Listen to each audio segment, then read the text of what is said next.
Welcome back. Let's do another practice exercise. So I have extended our player Smali file a little bit and now even more because we already talked about those floating point numbers. So I added one to get also practice on this one. Okay, let's go. Therefore I switched to the Ubuntu VM and I have attached you the file as an APK to download. I've already got this over here in our downloads directory. This one, and I put this into apps. And let's make a new challenge. Practice Smali. Okay, let's decompile this with the APK tool. And then we will have a look at the Smali code, and afterwards I show you the original Java code, and also if you take a look into JDX, what's different. I guess there is something different regarding to optimization of the compiler. But let's see this at the end. First, let's reverse engineer this application. Okay, so we've got this over here, Practice Smali.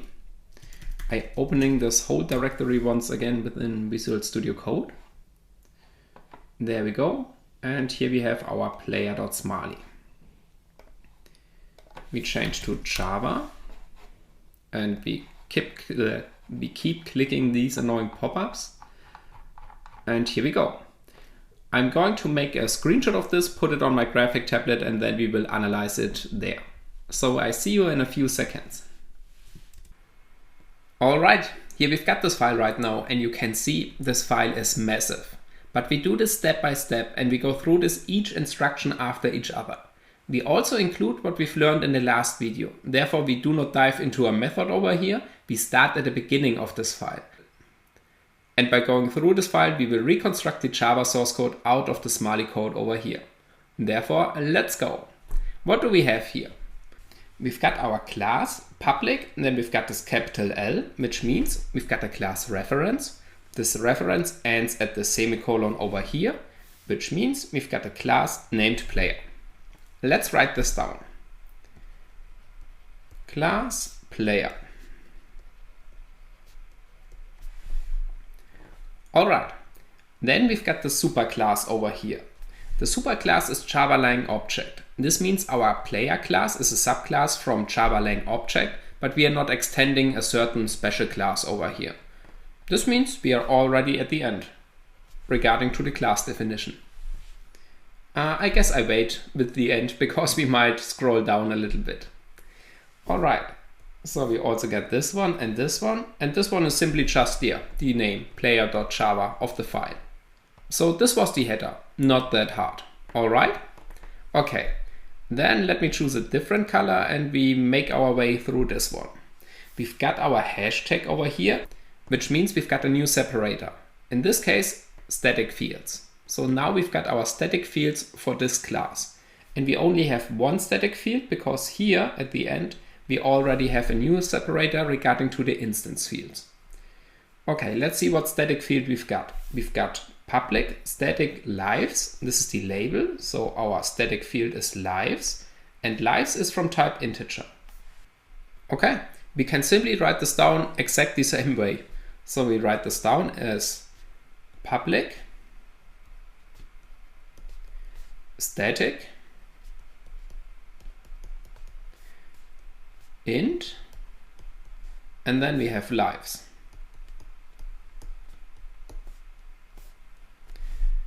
Alright, we can see no register, no initialization value. So simply just this public static int lives.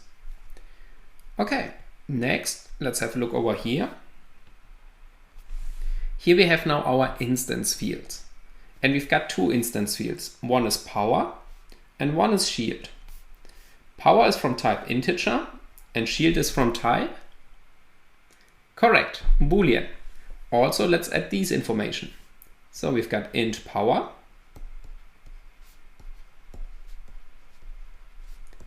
and we also got Boolean shield.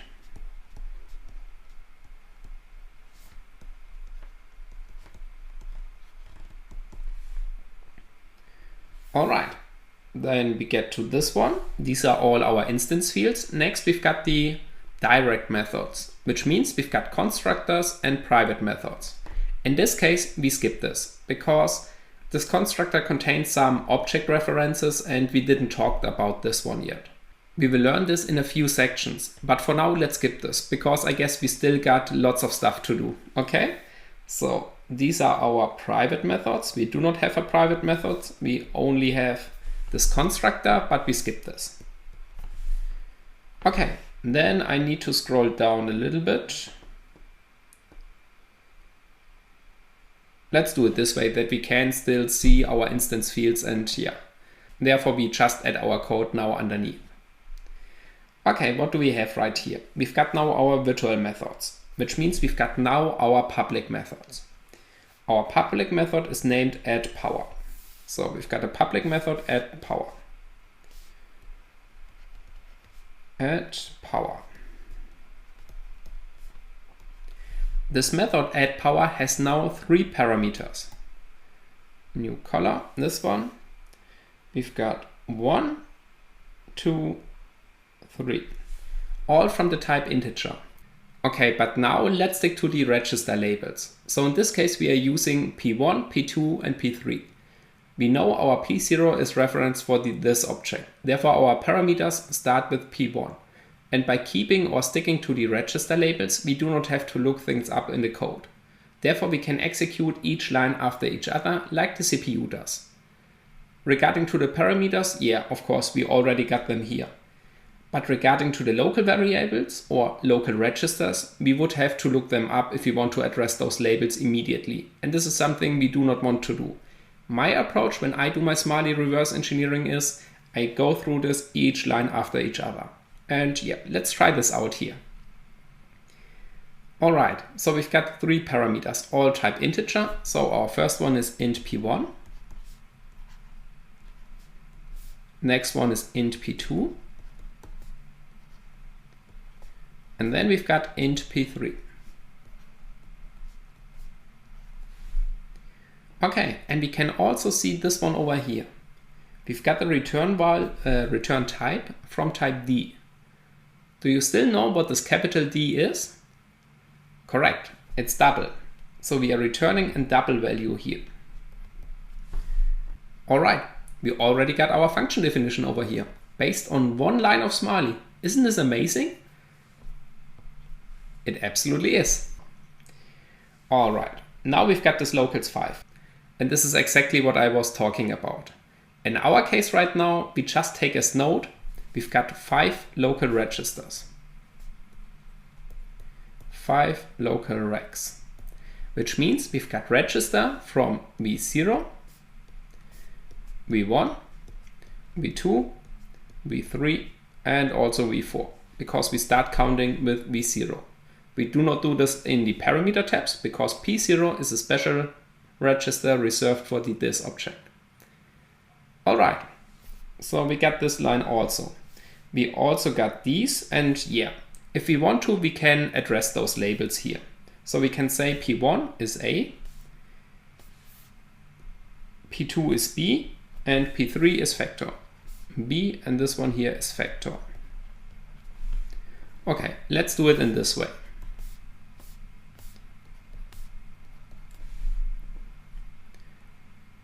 So then we've got this one, and this one. Now we've got our first real Smali instruction.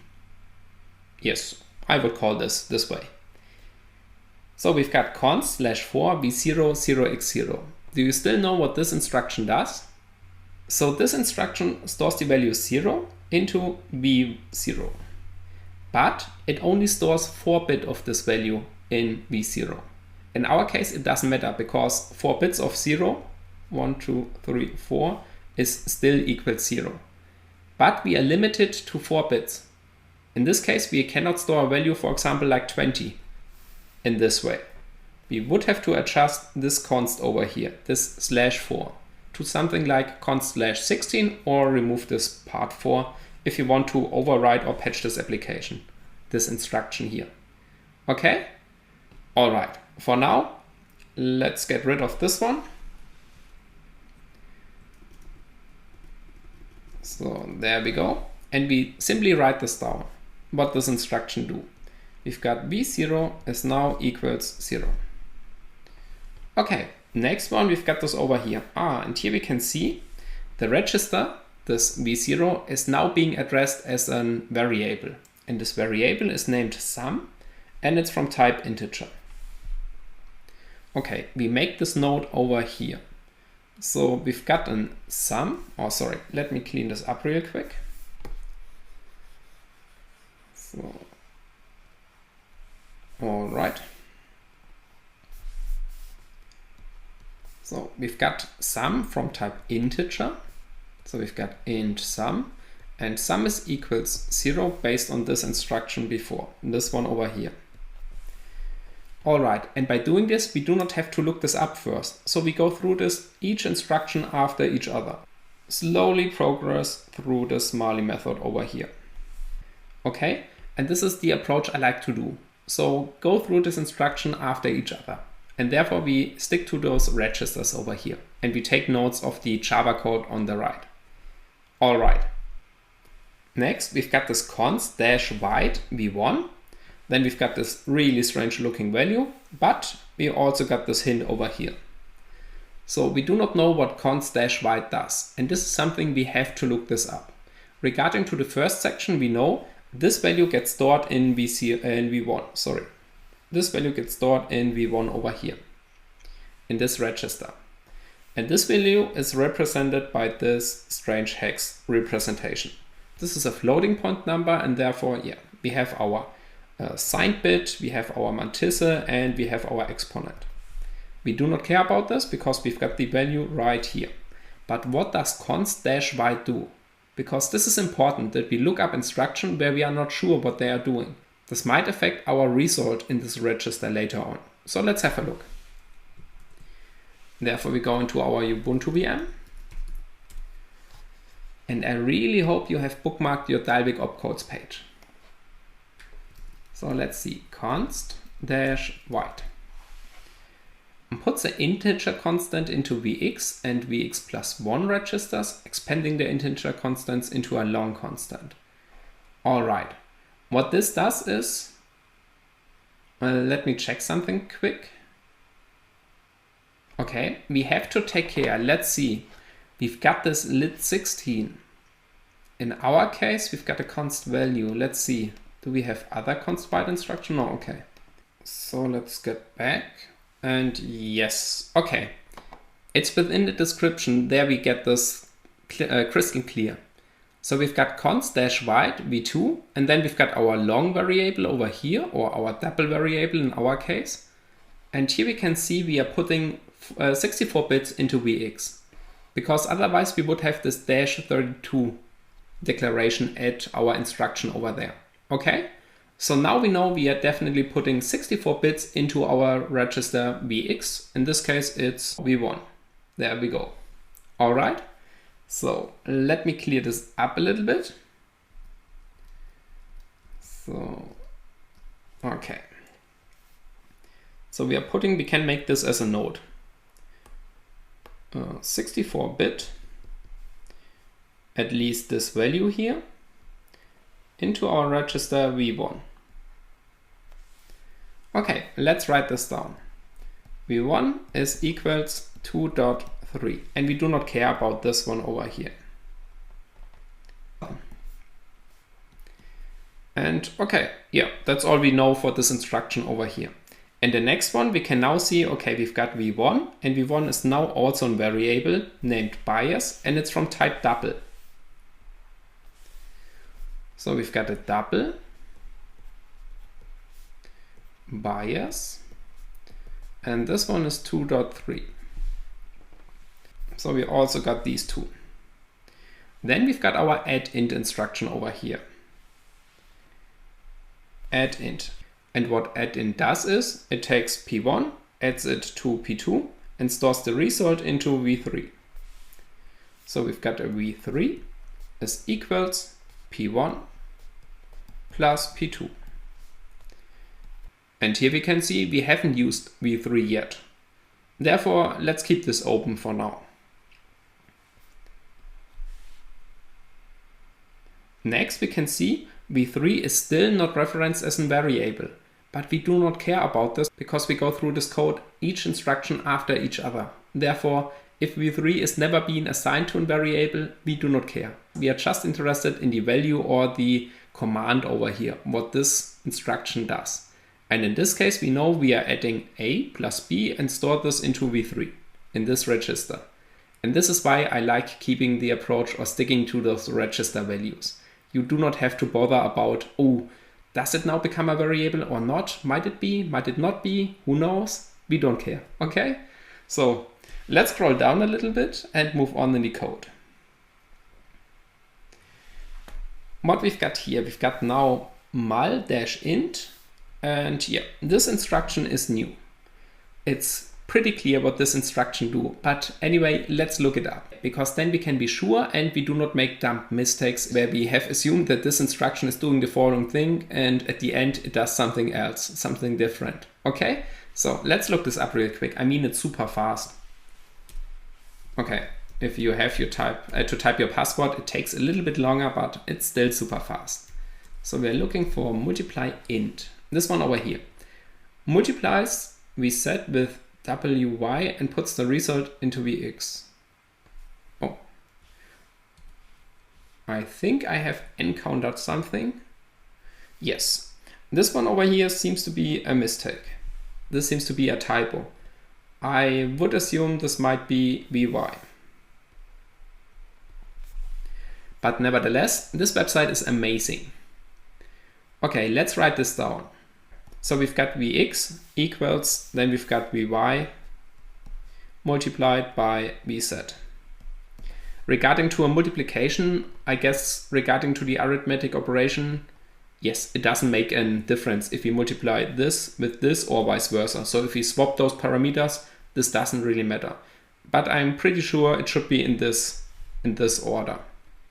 Let's see what we've got here. Yes, okay. Here we also got this typo. And yeah, we do a multiplication from two registers and store the result into vx. All right. That's what this instruction does. And good that we looked this up, because then we realized there's a little bit of a typo over here. So let's get back.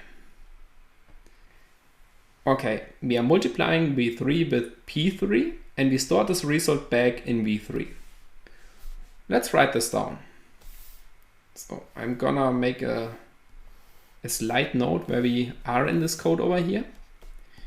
v3 is equals v3 multiplied by p3.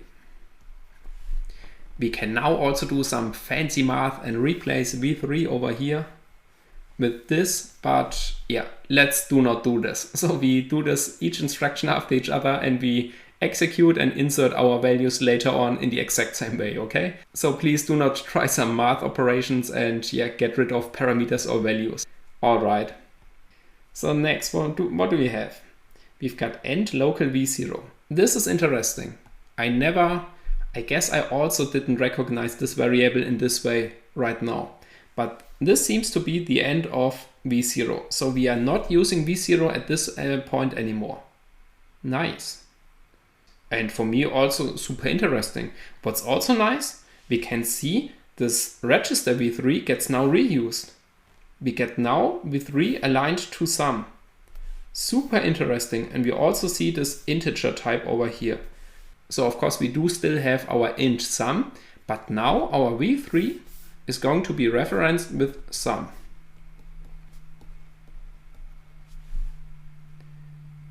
Okay, and at least at this point, I mean, I didn't prepare it in this way, but it's nice to see it over here.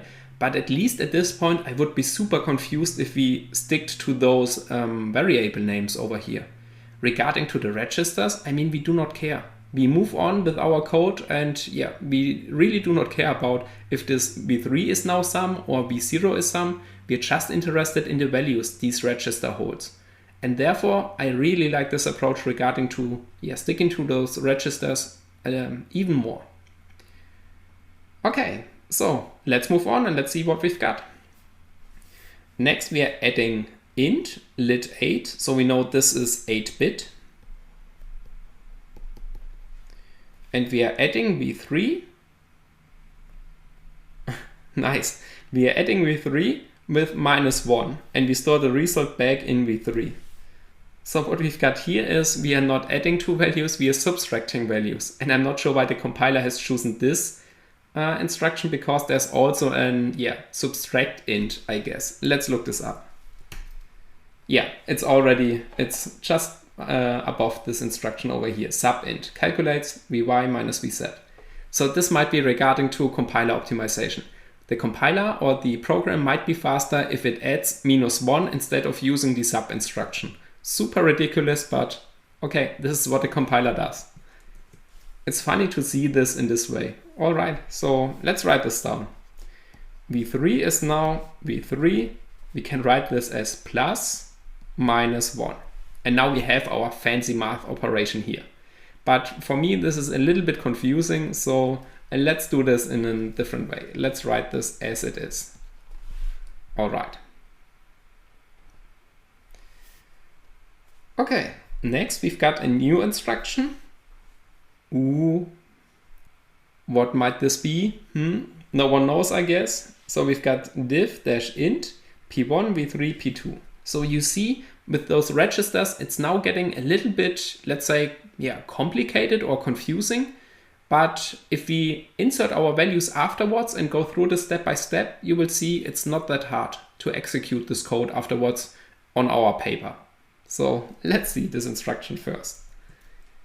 Okay, div-int, there we've got the correct order, yes, result, all right. So divides vy with vz and puts the result into vx. Let's see, div-int, we've got p1. So we are at this instruction right now. p1 is equals v3 divided by p2. And we can try to insert our labels over here. So let's see. P1, I have to scroll up. P1 is A. A is equals sum, because sum from this point is now in register v3. We can also write this here. Sum is equals sum minus 1. Okay. We were at this point. Sum divided by p2. p2 is b. Okay. Yes.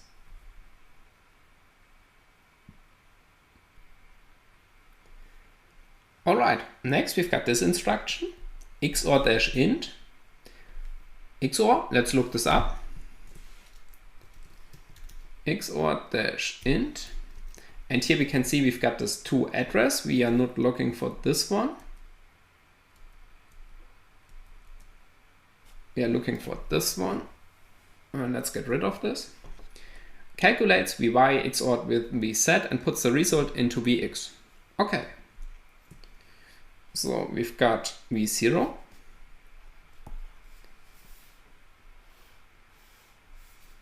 v0 is equals v3 XORed with p1. In this case, v0 is now, let's scroll up a little bit.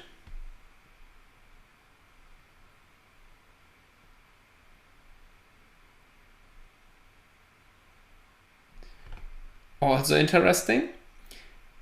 We can see right now we are using v0 as a register. But at this point, we have switched from v0 to v3 for the register or the label sum. And this means we have now a new free register, this one over here. This one is now reassigned and newly reused. So this is a whole new register over here. Therefore, we cannot make a label for this over here. Again, this is why I like sticking to registers and not always, try to adjusting those variable names, because in this case, we do not have a variable name for this one right now. We know this one is sum and we know this one is A. Was this A? Yes. Okay, so we know this one is sum and this one is XORed with A, but we do not have a label for this one right here. So we have to move on in the code. So the CPU simply executes this command, sum XORed with A and stores the result into V0. By the way, if you do not, or if you are not familiar with the XOR instruction, I have attached an own section within the cheat sheet of this course document. So within there, I describe some XOR operations, what XOR does, and why it's really useful and helpful to understand XOR. Because XOR is used a lot regarding to cryptographic functions, strange cryptographic functionalities, which are written by the developer itself, and also regarding to assembly, for example, for clearing out registers and things like this. So the instruction itself is not that really complicated, but it's super nice if you understand or if you know about the tricks you can do with XOR to get some cryptographic keys back and things like this. Therefore, please have a look at these slides, and I might be also creating an own bonus section regarding to XOR. Alright, please look this up in the material. Also in the bonus video, I'm pretty sure I create this one. And if you have questions anyway, then feel free to write me a message about this, okay? Alright. Okay, yes, interesting. So now we've got end local v3. So our sum variable from type integer is now finished on the register v3. It's not anymore holding the sum. This is what this instruction do. And here we can see restart local v0 sum from type integer. So here we can see we are reusing this register v0 as the sum variable. This means v0 becomes sum back again. Alright, and at this point we know, okay, this one is also sum, but a little bit different. So this one in this case is some kind of placeholder. So we've got a placeholder for sum, and afterwards we recycle v3. So this register gets recycled. And then we create our sum over here for v0. Okay, if you stick to those labels, it's getting a little bit complicated. Let's clean this up. And let's write this down as the instruction tells us. So we've got this one over here. Okay, this was this part. And then we've got return local v0 to sum. This one is this part. But these are not real instructions, so we do not make progress within our code right now. Until, so we also got this one, yes, until we go into this one, because now we can see int to double v3 v0, okay. So let's check what int to double do. Int to double.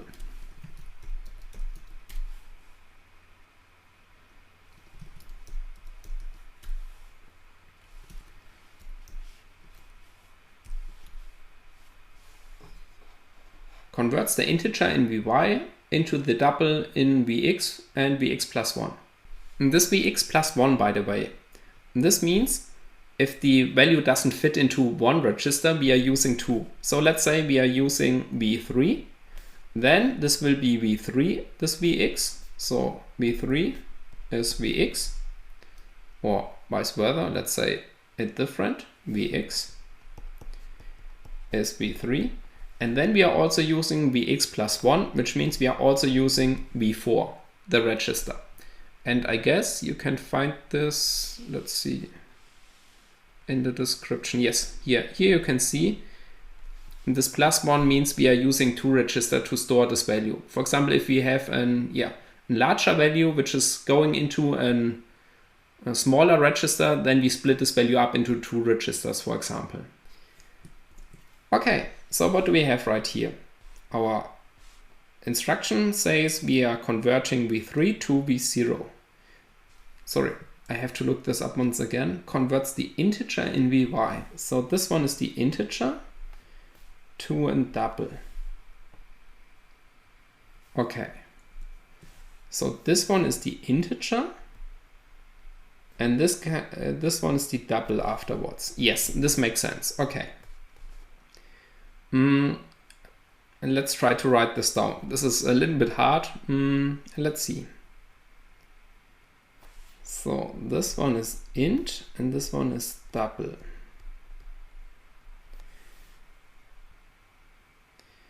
So we've got v3 is double v0. Okay. And this means v3 is also from type double. But let's not write this over here. Let's write this downwards here.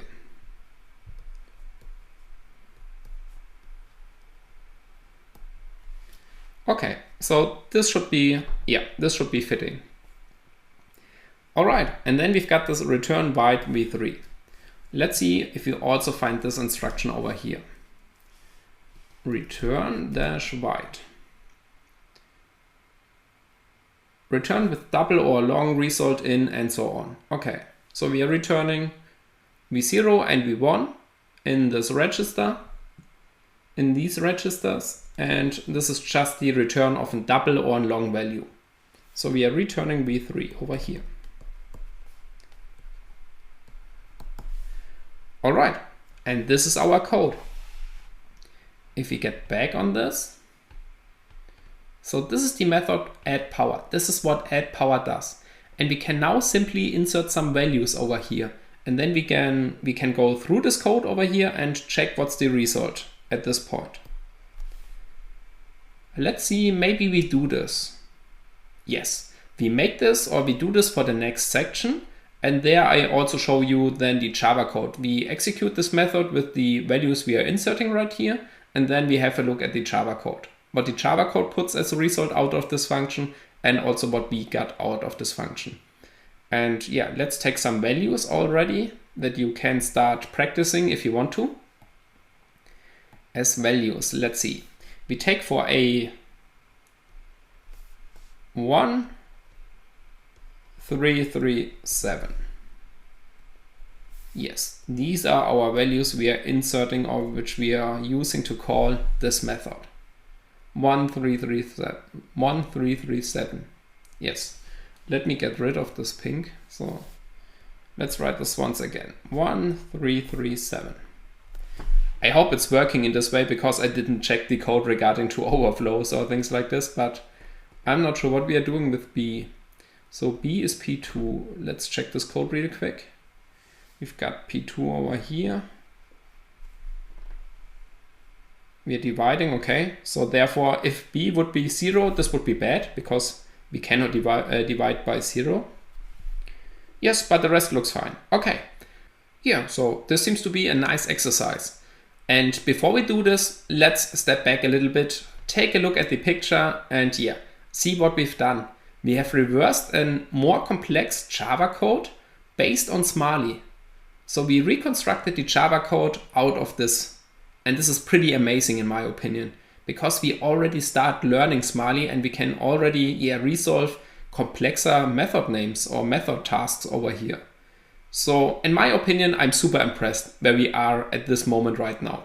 And I hope you feel the same. Otherwise, don't be worried, we increase the tempo later on, so we will do even more fancy and advanced stuff. But for now, let's enjoy this moment and insert those values, some kind of exercise work, and afterwards we go through this together. Have fun and I will see you in the next video.